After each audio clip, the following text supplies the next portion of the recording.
আসসালামু আলাইকুম। আমি মোহাম্মদ মাহবুবুর রহমান। নতুন একটি ভিডিওতে আপনাদেরকে স্বাগতম। আমরা ইফতারে বিভিন্ন ধরনের ভাজা-পোড়া খেয়ে থাকি। যেমন আলুর চপ, বেগুনি, পেঁয়াজি অথবা সিঙ্গারা। এই ধরনের খাবারগুলো খাওয়া যে ক্ষতিকর তা আমরা অনেকেই জেনে থাকি। তবে এই খাবারগুলো খাওয়া কি পরিমাণে ক্ষতিকর তা আজকে আমরা এই ভিডিও থেকে জানব। হোটেল রেস্তোরাঁয় এই ধরনের খাবারগুলো একই তেলে কয়েক রাউন্ড ভাজা হয়। এমনকি একই তেল কয়েক ঘন্টা ধরে বারবার ফুটতে থাকে এবং বিভিন্ন জিনিস একই তেলে কয়েক ঘন্টা ধরে বারবার ভাজা হয়ে থাকে। তেল যখন বারবার ফুটতে থাকে এবং বিভিন্ন ধরনের জিনিস এতে ভাজা হয়ে থাকে, তখন তেলের ভিতরে থাকা ফ্যাটি অ্যাসিড ট্রান্সফর্ম হয়ে যায়। এটাকে ট্রান্স ফ্যাটি অ্যাসিড অথবা ট্রান্স ফ্যাট বলে থাকি। এই ট্রান্স ফ্যাট আমাদের শরীরে কি ধরনের ক্ষতি করে থাকে, আজকে আমরা সেই বিষয়টি জেনে নেব। নাম্বার ১, আমাদের শরীরে কোলেস্টেরলের পরিমাণ বৃদ্ধি করে।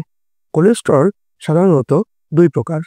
১, হাই ডেনসিটি লিপোপ্রোটিন, যেটাকে আমরা ভালো কোলেস্টেরল বলে থাকি, এবং নাম্বার ২, লো ডেনসিটি লিপোপ্রোটিন, যেটা আমরা খারাপ কোলেস্টেরল বলে থাকি। কোলেস্টেরল আমাদের হার্টের যে রক্তকণিকা আছে তার গায়ে লেগে যায় এবং হার্টের রক্ত যাবার পথকে ছোট করে থাকে। এর থেকে হার্টের বিভিন্ন ধরনের রোগবালাই সৃষ্টি হতে পারে। ২৯ জন মানুষের মধ্যে একটি গবেষণা করা হয়। তাদেরকে একটানা ৩০ দিন ট্রান্স ফ্যাট খাওয়ানো হয় এবং ৩০ দিন পরে দেখা যায় তাদের শরীরে ২১% ভালো কোলেস্টেরলের পরিমাণ কমে গিয়েছে। আমাদের ভিতর অনেকেই মনে করে থাকেন মাত্র ১ মাস ভাজাপোড়া খেলে আহামরি তেমন কোনো সমস্যা হবে না। তাদের ধারণা একদমই ভুল। নাম্বার ২তে এখন আমরা জানব ইনসুলিন রেসিস্ট্যান্ট বা ডায়াবেটিসের সাথে ট্রান্স ফ্যাটের কি সম্পর্ক রয়েছে। ২০০১ সালে ৮০,০০০ জন মানুষের মধ্যে একটি গবেষণা করা হয়ে থাকে এবং এই গবেষণার শেষে দেখা যায় যে যারা রেগুলার ট্রান্স ফ্যাট খেয়েছে তাদের শরীরে ডায়াবেটিক্সের রিস্ক প্রায় ৪০% বেড়ে গিয়েছে। ৩ নম্বর পয়েন্টে আমরা জানব ট্রান্স ফ্যাটের কারণে কি ধরনের সমস্যা হয়। এখান থেকে ক্যান্সারের সমস্যা তৈরি হতে পারে। অতিরিক্ত পরিমাণে ট্রান্স ফ্যাট খেলে আমাদের শরীরে ক্যান্সারের সমস্যা তৈরি হতে পারে। Breast cancer, prostate cancer, colon cancer, বিভিন্ন প্রভৃতির ক্যান্সার তৈরি হতে পারে। একটি গবেষণায় দেখা গিয়েছে যে ধরনের মহিলাদের শরীরে ট্রান্স ফ্যাটের পরিমাণ বেশি, তাদের ব্রেস্ট ক্যান্সার হওয়ার রিস্ক অনেক বেশি পরিমাণে রয়েছে। এবং আরও একটি গবেষণায় দেখা গিয়েছে নারী এবং পুরুষ উভয়ের মধ্যেই যারা অধিক পরিমাণে ট্রান্স ফ্যাট গ্রহণ করে থাকে তাদের ৫০% মানুষের কোলন ক্যান্সার হওয়ার ঝুঁকি রয়েছে। ৪ নম্বরে রয়েছে লিভার ডিজিজ। অতিরিক্ত পরিমাণে ট্রান্স ফ্যাট খেলে আমাদের লিভার ডিজিজ হতে পারে, যেটাকে আমরা বলে থাকি লিভার সমস্যা। অতিরিক্ত ট্রান্স ফ্যাট খাওয়ার কারণে আমাদের লিভারে চর্বি জমে যায়, যেই চর্বির কারণে আমাদের লিভারে বিভিন্ন ধরনের সমস্যা হয়ে থাকে এবং আল্ট্রাসোনোগ্রাম করলে আমরা দেখতে পারি আমাদের লিভার ফ্যাটি লিভারে পরিণত হয়েছে।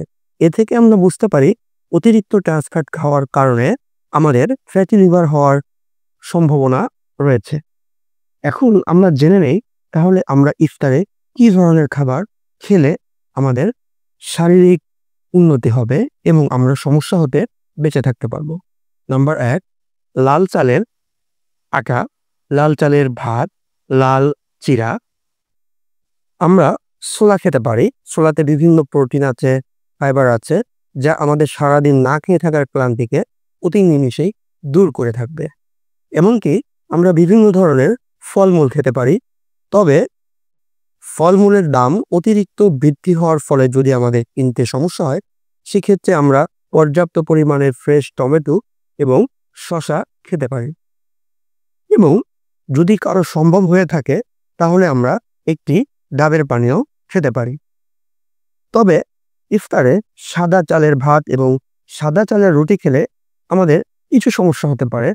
যেমন আমরা জানি যে সাদা চালের ভাত এবং সাদা চালের রুটি অতি দ্রুত মেটাবলিজ হয়ে থাকে, যেটাকে আমরা বুঝি অতি দ্রুত হজম হয়ে থাকে, যার ফলে আমাদের শরীরে অতি দ্রুত গ্লুকোজ চলে আসে এবং সেই গ্লুকোজ আবার অতি দ্রুতই চলে যায়। যার কারণে আমরা এই খাবারগুলো খেলে কিছু সময় বা কিছু ঘন্টা পরেই আমাদের আবার ক্ষুধা লেগে যাওয়ার প্রবণতা তৈরি হতে পারে। এজন্য ইফতারে লাল চালের আটা অথবা লাল চালের ভাত খাওয়া আমাদের জন্য খুবই গুরুত্বপূর্ণ। ধন্যবাদ সবাইকে। এরকম সুন্দর সুন্দর আরো পরামর্শ পেতে আমাদের চ্যানেলটি সাবস্ক্রাইব করে আমাদের পাশেই থাকুন।